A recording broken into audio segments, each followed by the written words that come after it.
আপনার টিভির পর্দায় যে ছবিটি দেখতে পাচ্ছেন ঠিক এভাবেই সাজিয়ে তোলা হবে আগরতলা পৌর নিগমের অন্তর্গত বটতলা মহাশ্মশানকে। ঠিক এই কথাই জানিয়েছেন পৌর নিগমের মেয়র দীপক মজুমদার। আগরতলার বটতলা মহাশ্মশানকে নতুনভাবে সাজিয়ে তোলা হবে, আধুনিকভাবে সাজিয়ে তোলার উদ্যোগ নিয়েছে পৌর নিগম। বর্ষাকালে জলমগ্নতার কারণে সৎকারে বিভিন্ন সমস্যা হয়। এই সমস্যা এড়াতে আপৎকালীন ব্যবহারের জন্য রাস্তার পাশে নতুন চুল্লি তৈরি করা হবে এবং আরও 2টি গ্যাস চালিত চুল্লি বসানো হবে। বুধবার মহাশ্মশান পরিদর্শন করে তিনি জানান, সৌন্দর্যায়নের অংশ হিসেবে ফোয়ারা, হাইমাস্ট লাইট ও শ্মশান যাত্রীদের বসার জন্য চেয়ারের ব্যবস্থা করা হবে। প্রায় 85 লক্ষ টাকা ব্যয়ে এই উন্নয়নমূলক কাজ চলছে এবং বর্ষার আগে চুল্লি প্রস্তুত করার লক্ষ্যমাত্রা নেওয়া হয়েছে।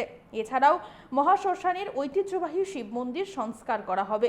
অত্যাধুনিক ব্যবস্থার মাধ্যমে মন্দিরটিকে উপরে তোলা হবে। মেয়র বলেন, পৌর নিগমের পক্ষ থেকে বিনা পয়সায় সৎকারের ব্যবস্থা রয়েছে। কেউ উৎকোচ দাবি করলে তার ভিডিও ধারণ করে অভিযোগ জানাতে অনুরোধ করেন মেয়র। আপনাদের সামনে তুলে ধরবো ঠিক কি বলছেন মেয়র, শুনুন।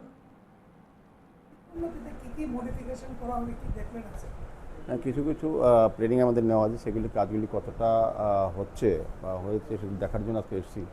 তো শ্মশানটাকে নতুনভাবে সাজানোর চেষ্টা করা হচ্ছে, যাতে যারা শব্দ নিয়ে আসে তাদের যাতে অসুবিধা না হয়, সেই কারণে আমাদের 2টি ইলেকট্রিক চুল্লি নতুন করে বসানো হবে এবং গ্যাস চুল্লিগুলিকে রিপেয়ার করা হবে এবং যাতে বর্ষার সময় দাহ করা যায় সেই কারণে রাস্তার পাশে একটা নতুন করে চুল্লি তৈরি করা হবে।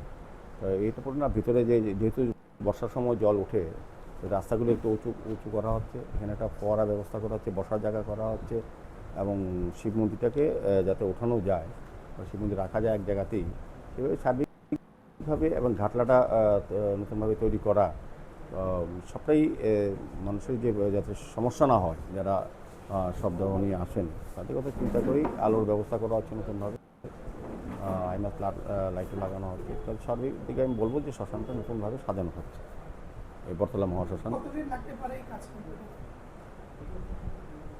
আরও 2-3 মাস লাগবে সার্বিকভাবে কাজটা করতে। আমরা ওই এর আগে শ্মশানও আমরা ঠিক করেছিলাম প্রায় 1.5 কোটি টাকা খরচা করে। তো বটতলা মহাশ্মশানও কাজ করছে। আমাদের এখানে যতগুলি বিভিন্ন সম্প্রদায়ে যেগুলি শ্মশান আছে সেগুলি কবরস্থান বলুন, সমাধিস্থান বলুন, সবগুলি আমরা ডেভেলপ করার চেষ্টা করছি এবং অনেকগুলি কাজ করা হয়েছে।